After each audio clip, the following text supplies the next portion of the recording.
Yo, what's up guys? There's 4 different aspects I want to talk to you about that I would call the big 4.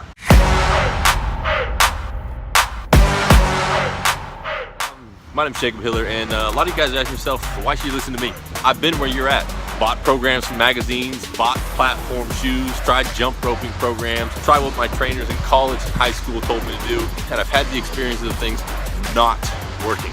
2, I was able to take my own vertical from the low 20s to the mid 40s. I bought thousands of dollars of equipment. I strapped up athletes to the equipment, figured out what muscles work when you jump and how to mimic that same muscle stimulation during your training. Let's say I had a tennis ball and I threw the tennis ball as far as I could.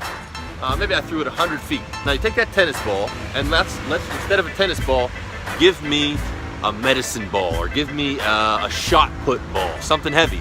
How come I can throw the tennis ball further than I can throw the shot put ball?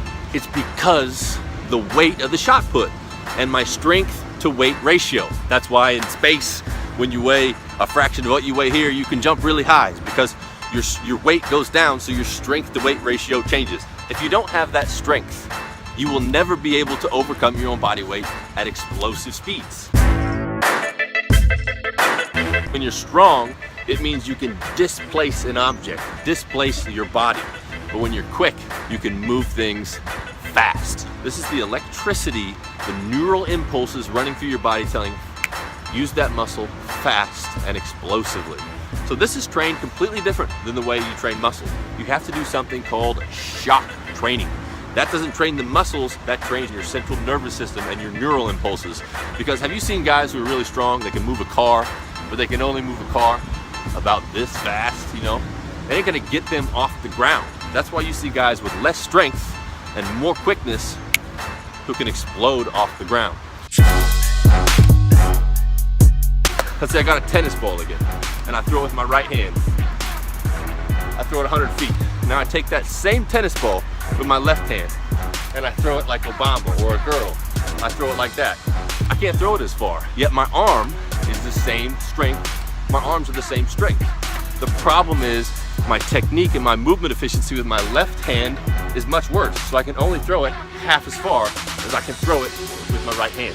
So people don't understand that movement efficiency and technique can multiply your strength and multiply your quickness. And as an athlete, especially one that's performing complicated movements like the vertical jump, where your approach is important, how you plant is important, what you do with your shoulders and your core is important.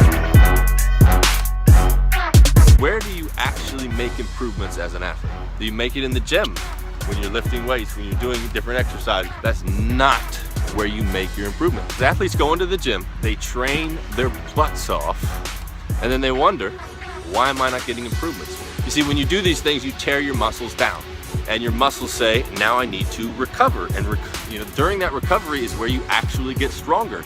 So it's during your diet and your recovery phase that your muscles actually build back up. You see, a lot of people will train the vertical leap, and if you train it properly, you will decrease in performance immediately after your training because your muscles are fatigued, your muscles are recovering.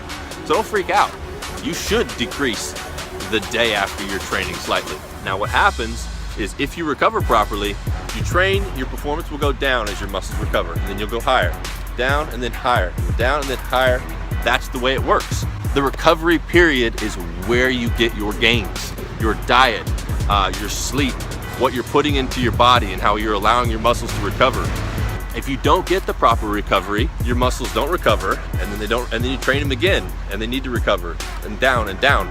You get injury, you get lower performance, and it's just bad news altogether. So guys, these are the first 4 principles I wanted to go over with you. In our next videos, we will be going over some new things that you can start putting to use immediately. So I will talk to you very soon.